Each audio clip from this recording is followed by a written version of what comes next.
That's my mother name.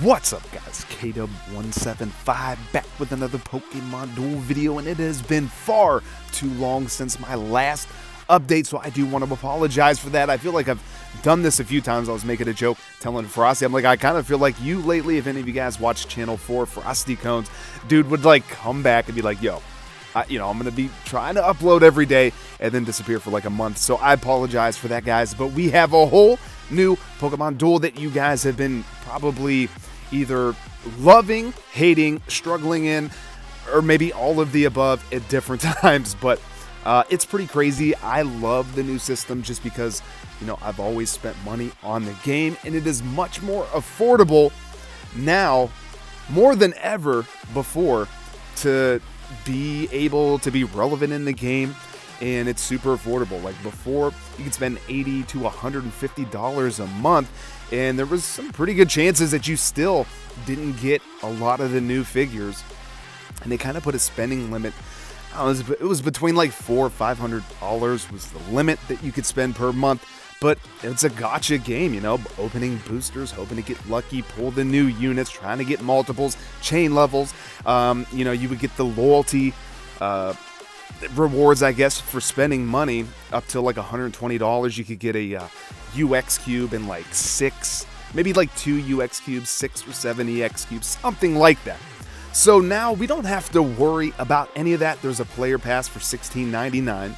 Right? You're going to be able to, maybe give or take a few dollars depending on your region, but, for me, $16.99 plus tax. Anybody can get the rewards here. You can get the card bank, pretty good figure. I don't really want to review all the figures in this video, but can't be knocked out by its own explosion, and it can just decimate the field. Mega Absol as well, if you have the player pass, but also giving some rainbow boosters. They did not do this the first pass. So I'm really happy to see that they're giving some rainbow boosters, and you can see at this point I was able to get quite a few points. Now, there has been, people on both sides of the fence in terms of tanking, using the enhancement booster. So I do want to talk about that a little bit. Azumarill.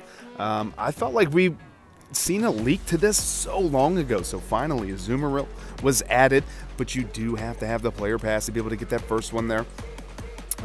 Including an EX cube, but you do get some free time boosters, gold, some rainbow, and we're only at about 400 points at this point, but you can get fairly quick. So you're getting an EX cube and a free rainbow booster. Now, depending if you're just going to be free to play, like, you do miss out on some good rewards, and the best part about getting that pass is you get to pick 6 UX, EX, any figure that you want. You can pick 6. So you can pick 6 UXs, right? That's equivalent to 30,000 material, which is absolutely insane. I remember doing the math, and if you started whenever I did, you can pick 10 figures every single month as long as you stay subscribed, and that's like a value of over $2,000 if you're comparing it to how much gems cost before, and you get 1 material per gem. But materials are even more valuable now because they're so hard to come by. The lockbox just hardly gives you any, and there's really no way to convert your gems by buying boosters with gems, right? And then you're getting materials back in return for that. So quite a few EX cubes, for 18 bucks. Or $16.99 plus tax, whatever. Like some EX cubes. You're getting some rainbow boosters, more if you have the pass. You get to pick those 10 figures, 6 if you're just starting now, but then you'll be able to get 7, 8, 9, and 10 if you stay subscribed over the months. So you can get up to the UX Sylveon. They gave us the UX Eevee, and we got the UX Vaporeon, I believe. Now they give the UX Jolteon, so it feels bad for anybody who picked up the Jolteon. But you can end there if you don't have the pass. But if you do have the pass, then you want to continue grinding for those points to get this Ultra Necrozma 3 MP, 173 gold. And it does have a Z move. The light that burns the sky, I believe, is what it is. And you can basically banish your Pokemon that's next to you after attacking the battle opponent. So if, say, Scrafty, if you attack Scrafty, it can't be knocked out 130 attacks or higher. So you land the gold, it doesn't matter, it doesn't get knocked out, but then you can make it spin. It's like a 50-50 for it to land its purple. And then we get the Ultra Necrozma mask, which is sick. I'm rocking it right now. We were able to get all the points by the time making this video, obviously. But you can stop right here, 4,000 points if you don't have the pass. But you got to grind up to 8,000 if you do want to get the second Dawn Wings, assuming you got the first one. So in terms of this pass, because I just wanted to make this video kind of an update video, giving you guys my thoughts and opinions, because I haven't really done it. I love this new system.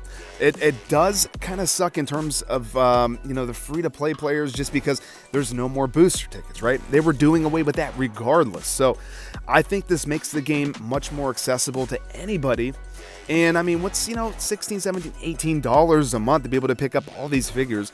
I only picked 3 at this point. I got the Mawile UX, the Mega Mawile, and then I got the EX Mawile, and then I got another Necrozma. So I'm not really sure what I'm going to be picking up after that. Let me know in the comments what you guys think. I don't think I'm going to pick up the EX or UX Diancie. The Trick Room is pretty cool, but I don't think I'm going to pick them up.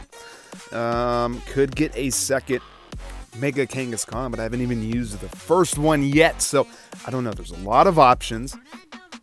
I feel like as the months go on, it's gonna become harder and harder for me to pick. So I can get maybe another Xurkitree, you know, try to have 3 of those. Like, I don't know, just trying to like stack up the inventory, right? But if you guys want to purchase these outright, you know, if you're like a super whale, you can come into the shop, you can purchase 11 of them. You get a pretty hefty discount, 50% off on the UXs and 40% off on the EXs.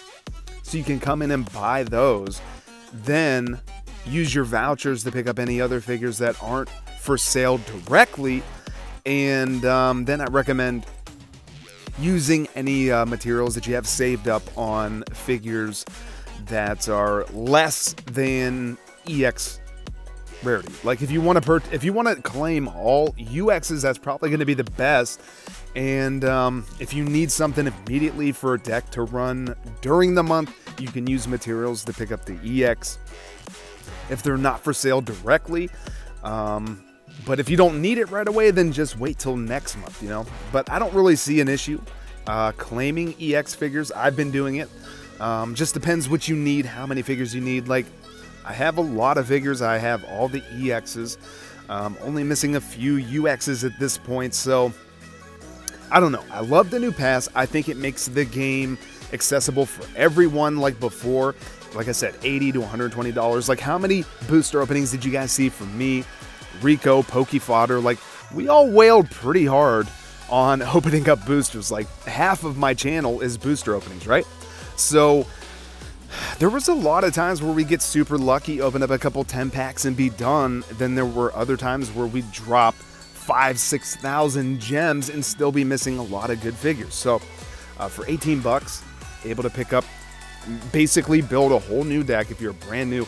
Like N Mystic just came back, started playing, already pushed up to 4K in the top 30, brand new account, bought the pass, claimed some figures. He could only pick 6. So there's that. Now, you only need to get 4,000 points if you don't get the pass. But if you have the pass, then obviously you're spending money on the game. They gave everybody a free 3-day duel boost. Now, this thing is insane. It's 10 bucks, but you get 3 days. Now, you're going to get extra points for winning and losing. You can also unlock all 3 of your time boosters at the same time, because if you guys notice now, every time you play a duel, they knock off an hour. So if you have 3 boosters going, you're going to be able to get all 3 of those knocked off by 1 hour. So if you only have a 1-hour booster, you're going to be able to just keep cycling boosters and opening them as you play. So normally you get 20 points for a win, 4 for a loss. This gives you 40 points for a win, 10 for a loss, and then if you stack it with an enhancement booster, which is $5, and this is the gold mine, guys. This is the best thing they've ever added to the game, right? Enhancement boosters before opened once every 24 hours, normally garbage, and if you wanted to open them like right away, it was 50 gems. Now $5, you only get 3 hours, but every time you play a duel, win or lose, you're going to get an enhancement. If you lose, it's an uncommon or higher, guaranteed. If you win, it's an EX or higher, guaranteed. Now, it's not always a cube. Could be, metal, gold, Carbonite. Like an EX Carbonite's 50, UX is 100, Carbonite drop. But then it's going to get you 100 points for a win, 50 points for a loss. 50 points for a loss. So this is kind of where the tanking comes in. There's always been tankers, people who tank really low at the end of the month once they've, reached their peak. So the following month, they're just getting insane win streaks at the beginning of the month, getting a lot of monthly points to climb the leaderboard. Now, people are tanking even more than before, but it's not to exploit the ranking system. Like, we all know that needs rebalance. It's just the matchmaking, the way the ranking system works. Like, believe me, I don't have the perfect answer. Like, I've had ideas, but I'm not going to get into that here. But the question is it okay to tank or is it not okay to tank? Well, for $5 for 3 hours, like, you want to get the most bang for your buck, right? It would seem that if you're going to use this, you want to open up as many as possible. So spending 20 or 30 minutes on one duel to be able to open up an enhancement booster, win or lose, it doesn't matter whether you win or lose. Like, that's a long time to be able to open up just one, right? If you win, you get 100 points and you get an EX or higher. If you lose, you get 50 points and you get an uncommon or higher. Or you can just set up a 0 MP deck, like a weight loss deck. I'm sure you guys have been seeing them. And you can lose 3 in a row, then beat Bugbot, and in about a span of 10 minutes, you're going to be able to open up 3 uncommons or higher. And I've gotten EXs from my losses as well. And then you're going to be able to beat the Bugbot, get 100 points, total of 250 points, and a guaranteed EX. So that's why people are doing it. Now, gems you can use on these specials too. Mega sets I think are incredible. Don't claim any of these figures with your pass or use materials on them. Save your gems. They're really good value, especially if you don't have any of the megas. If you want a second one, maybe even for chains if you have a lot of gems. I don't know. You can also buy plates with gems if you want to open up a booster, because you only get, I think, 20 a day. Every time you play a duel, it knocks off an hour. So if you only have like 5 minutes left on a time booster, I don't see the problem spending a few gems to pop it open and free up a slot. And you can get every plate now except for the air balloon and the Rocky helmet. I really hope they add that back in another team match event, Queen's Cup, something, because I only have 1 air balloon. I would like to have 2. Most decks I'm not going to run to anyway, but there would be some pretty nice decks you could run that you wouldn't normally be able to run efficiently without 2 air balloons, if that makes any sense. Like, 2 air balloons can definitely give you guys a lot of utility with 1 MP figures. But let's go ahead, let's take a look at the stats, right? So, 375 total duels, only 185 have won. So, like, I tanked pretty much until, like, now I'm on a 14 win streak. But I was pretty much just tanking, but also YOLOing with Celebi. Now, I'll show you guys the deck that I'm using. I don't want to give away all my secrets, but you guys know I was going to hook you guys up, especially for being gone for so long. I always try to bring you guys some value, right, on what I'm doing or what I've seen other people do. And, like, Hankio made a video. He's kind of been the tanking police. If he sees you tanking, he's just going to, waste 5 minutes of your 3 hours, which, like, I disagreed with him. Like, I'm just like, hey, take a free win and move on. Like, how many times have you guys got into a match, right, and you see them disconnecting and you're just like, stay gone, please, just stay gone. It's going to be a free win, right? Sometimes it's nice to just get that free win. Well, that's what you're going to get if you go up against this, as long as you defend properly. Now, Celebi is the key here. None of these figures can move off the board, right? So I have Celebi to, to go up against other tankers. If they don't have Celebi, if they just have all figures that give them an instant weight loss, if they go first, they lose, right? If I go first, I lose, but I put Celebi in. Shout out Supa, part of our end guild. Supa, you guys should know Supa. And he's like, yo, put Celebi in the deck. That way you don't insta-lose. And you can bring it onto the board. Now, you can also YOLO Celebi to try to get a quick win. Like, you're not trying to tank and get super low. Like, you're just trying to be efficient with how many enhancements you can open. So if you can win just as fast as it takes to lose, then go for the win, because then you're guaranteed an EX or higher. And you'd be surprised how many people don't defend properly, or they think they're just going to be able to come out and knock Celebi out. It has a grass knot. It has a purple to defend, to give miss on blue attacks that are not dodge. Now, I also put the Desperate Times. Now, it slows it down a little bit, because the idea is, if you're going to YOLO, YOLO.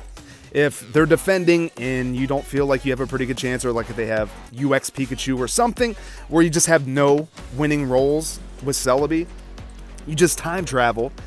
It takes you back to your previous turn and you insta-lose. Well, it doesn't work that way if you have the Desperate Times. So you'll have to play the Desperate Times on like Spiritomb, Regigigas, or Dialga, something, then end your turn, then the opponent has to go, then next turn you'll get the weight loss. So it does kind of add that one extra turn, but that Desperate Times is so good. You're going to be able to knock out Marshat. You're going to be able to knock out even Zoroark if it doesn't have a 100 attack, because I have a chain level 10, so it's a 50 Grass Knot, and it gives me a 100 Grass Knot. And that thing can knock out a ton of Pokemon, right? Or there's some Pokemon that have a lot of miss, maybe 8 miss, 16 miss. You know, usually 8, no more than 8. But you'd be surprised how many times they hit that miss. RNG, you're just YOLOing. Like, the people who YOLO always seem to get rewarded, right? No matter how well you set up. Like, sometimes RNG just goes against you. So you want to use that with the Celebi. You just YOLO. You know, immediately put them out into the center. If they don't defend, you're going to take that entry. If they have a flying type, you know, you can kind of Pokemon switch. And that's another thing. If somebody else has Celebi and has more chain levels than you, or if you guys are even, if they go first, you're kind of in a bad position, right? Because you're going to have to defend. You're not going to be able to knock out their Celebi. Well, you go defensive, cover the goal, Pokemon switch with the Spiritomb, and then you can try to make them spin, put a curse on them. But most people who are tanking don't have Pokemon switch, don't have Desperate Times, things like that. So you're going to be able to cover the goal, Pokemon switch. Now you bring Celebi back out, and they only have Celebi. They don't have any other way to come out, so then they just have to forfeit, or they have to time travel, and they're going to give themselves a weight win. Or weight loss, you get the weight win. So I have Dialga, you know, a couple chain levels on him. It's good for, you know, other figures who may not get knocked out from the Grass Knot. So I also have the Rush deck that I kind of switched to, but I don't even need to switch anymore. That saves you more time, allowing you to be more efficient, because you lose 3 in a row, then you got to kind of switch your deck so you can beat the bug bot. And if you forget, then you're going to lose to the bug bot, which sucks. But yeah, with that setup, with the Pokemon switch, Desperate Times, with the Celebi, I think it's one of the best tanking decks that you can build because of the plates and using the Celebi. Let me know in the comments what you guys think about the tanking. Like, you know, I've beat a lot of people, and I'm going to show you guys on a separate video some of the insane YOLOs that I've got with Celebi. But like, beating somebody doesn't matter how low ranked they are or how high ranked they're. Like, if you're able to beat 6 of their figures with 1 figure, like, they kind of deserve to lose. You know what I mean? Like, you got to learn what you did wrong, and sometimes losing at this game is the only way to win things. So enough ranting about the tanking. I don't see anything wrong with it. If you see somebody tanking, take your free win, move on. They're just trying to utilize that enhancement booster so they can get EX cubes, Carbonite, things like that. But I think this deck is incredible. Double Dawn Wings, both set with the Necrozma. Also have the Ultra Necrozma set for the one. The day we get to Ultra Necrozma, look out. Also tried this Banish deck with the Gardevoirs. Like, you know, trying to use Cresselia, because I always feel like late game, if I'm not able to get a few knockouts, if I'm just banishing figures, there's really no figure advantage, because if I haven't been able to knock anybody out, then if I get a few Pokemon in the PC, I'm kind of screwed. And I wanted Goal Block and Long Throw, so I had the Goal Block.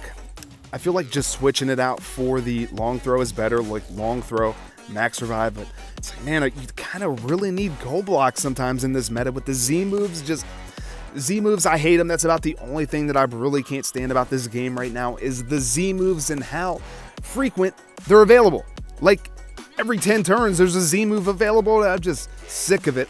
I think Z moves need to be nerfed hardcore. I don't even care if there's more than once per duel. Just slow down the rate that they fill and change the way that they give you the boost for filling the gauge.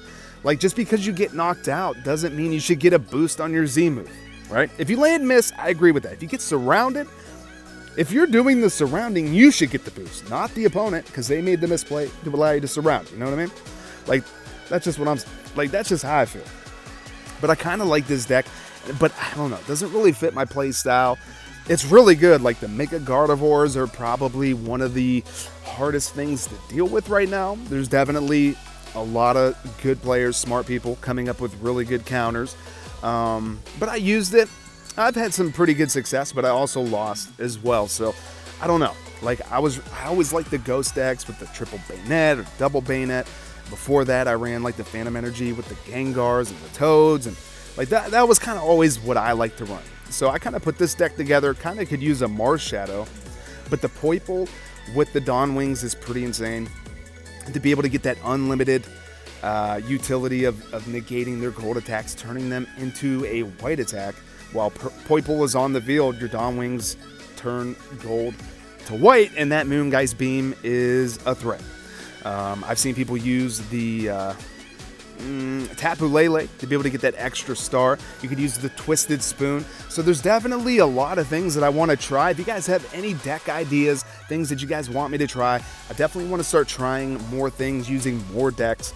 But this is kind of the deck that I put together for trying to climb back up. So, you know, we're 3,208 right now, 2740, all the way from 4173. We were like, you know, pretty high up there. I played a couple of matchups, lost both of them to, you know, one I felt like I should have been able to win, but RNG was bad, and the other, it was a pretty good match, but they're both glitched. All the feature duels have been glitching lately. I've just been trying to save all the duel IDs to matches, and then any good ones I want to watch. Both of those were glitched out, so I can't show you them, but we do have some videos coming up with full matches that are not glitched out, and I may have to start recording in real time while I play. Just if I have a really good match that gets glitched out, I'm going to be so upset because, you know, I want to be able to share that with you guys. But this is the deck. I think I like this more than any other deck that so far. I like the double Dawn Wings. It's kind of just like, you know, nothing too special, just double Dawn Wings, right? And we got the Poiple for the cheese, and then we have the 3 MP off the bench with the Fracture into the Haxorus, which I could probably change out. I don't know. But the lockbox, this is something I want you guys to know. This is why you should always unlock it every day. You can definitely get the Ultra Necrozma, and you can get the, let me see here. Yeah, Ultra Necrozma right there as a UX. You can, and then you can get the regular Necrozma. Like, every figure that's available, you can get from the lockbox. So there's some people that have got lucky. They may have 3 Dawn Wings at this point. I don't know. But we're sitting at over like almost 12,000 points right now, all because we were using that 3-day dual boost and we were using the enhancement booster. So some people are worried. You could get banned for tanking, but as long as you don't forfeit, if you're actually playing, and I was still winning like 50% of my matchups, like my win ratio is still about 50%, which is pretty insane when I'm trying to lose quickly or win quickly. But look at the top 100, 1,000 material, who cares? If you have a player pass, you're picking 10 or 6 if you just started. 400 Carbonate, which I'm getting 1,300 within 3 hours, sometimes only 800. 1 cube UX, 1 cube EX, rare metal, 10, 250,000 coins. Like, we're getting millions in coins, guys. In 3 hours, you get a couple million coins. You can get 700, 800 Carbonite on the low end, around 1,300, 1,400 on the high end. I'm talking 7, 8 EX cubes, 4, 5 UX cubes. Like, I've pulled 2 EX cubes and 1 UX cube from 1 enhancement booster. These enhancement boosters are absolutely nuts, so that's why people are tanking, so they can open up as many as possible within those 3 hours. Now, if they're going to continue to do this, like, nobody's going to ever care about the top 100. So in my opinion, they need to add 5,000 material. Like, you should be able to get 5,000 material. You should be able to craft at least 1 UX figure, right? they should also add 1 voucher ticket for the 3-day duel boost. And you should get an enhancement booster voucher as well. Like, that's just my opinion. Let me know in the comments what you guys think. But at this point, if you spend money on the game, you don't care about the top 100 other than maybe bragging rights. And you'd be like, yo, I got top 100. Which at this point, with everybody tanking, giving up free wins, and just nobody really cares, so it's kind of all over the place. Elo is super inflated. There's people that are 4,400, 4,500. It's just everything's gone a little bit crazy. So kind of the new meta is just getting rewards, building up a nice deck, and then come through and try to annihilate everybody. But I'm gonna stop ranting. Leave a like if you guys enjoyed the video and are happy to see more videos. Subscribe if you're new. Follow me on Twitter for KW175. And until the next one, later, guys.